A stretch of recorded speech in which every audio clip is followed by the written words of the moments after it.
Hello, my name is Mitchell Smith, and we are playing my game Suits of Assassination.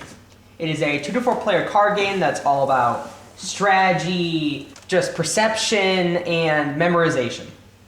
So, how you start off is that, first of all, you need 2 to 4 players, you need a 52 card playing deck, and you need a play field that will fit the number of cards in play. So the objective of the game is to eliminate all the other players until you're the last player left in the game. In order to do that, first you need to set it up. So you need to separate the cards into 4 suits, which we have already done.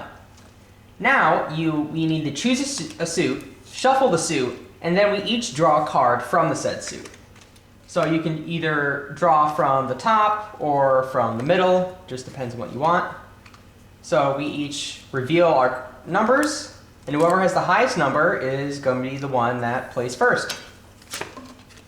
So now we put the cards all back into the piles, and we each grab a suit.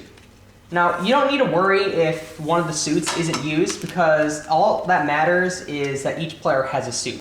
Now we are going to kind of set all of our cards up, in which you need to set them up in a certain way, which is a 4x5x4 stack like this. So now we have this playfield set up for 3 people.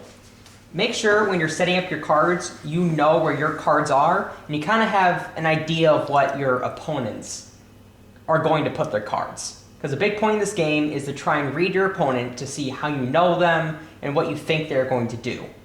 So that when it comes to playing, you can pick out the cards. And the top 4 cards are King, Queen, Jack, and Ace, which are your lives, essentially. 4 of these cards you hide in your field. And the big point of the game is to try and figure out where your opponent's main cards are hidden.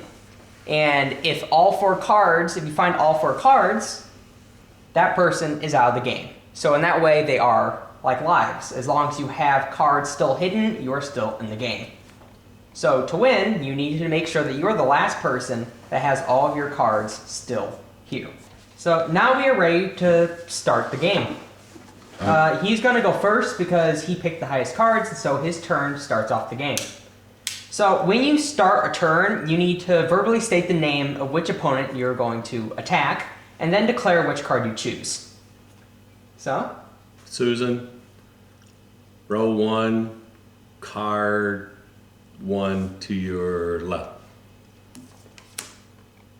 All right, and that was not a target card. Since it wasn't one of the top 4 cards, it just gets flipped back over and it becomes the next person's turn. And as you can see, the opponent is the one that both flips their cards and flips it back over. Now it's her turn because she's the person that is now on the left. This one. All right, so I'm going to turn it over. And that is a very special card. While it is not one of the top 4 cards, it is a 10 card, which I call a whistleblower card. Each suit and each player has a 10.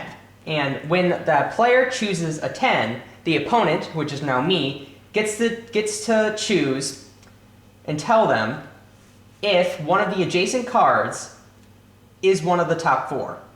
Which pretty much means that it would either be this card, this card, this card, or if there's a 1 up here. It would not count any of the diagonals.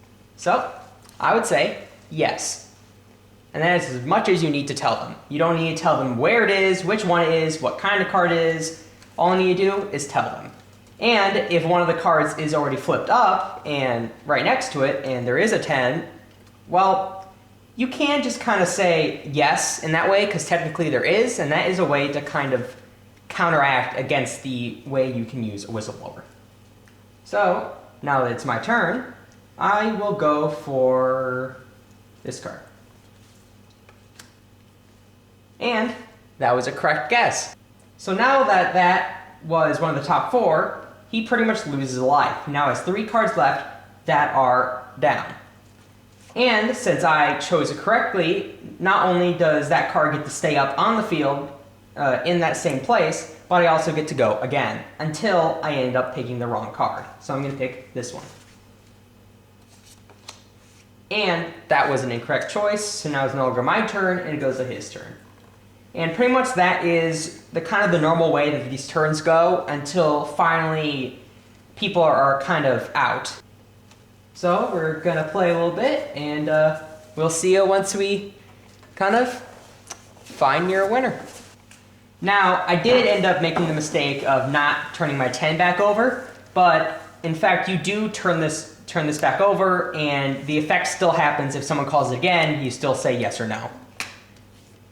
I'm gonna go here. All right, and there.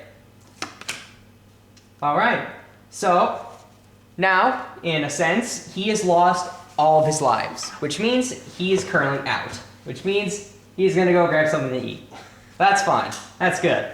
Okay, so now we can keep going and we can kind of keep playing until there's one person standing. And go here.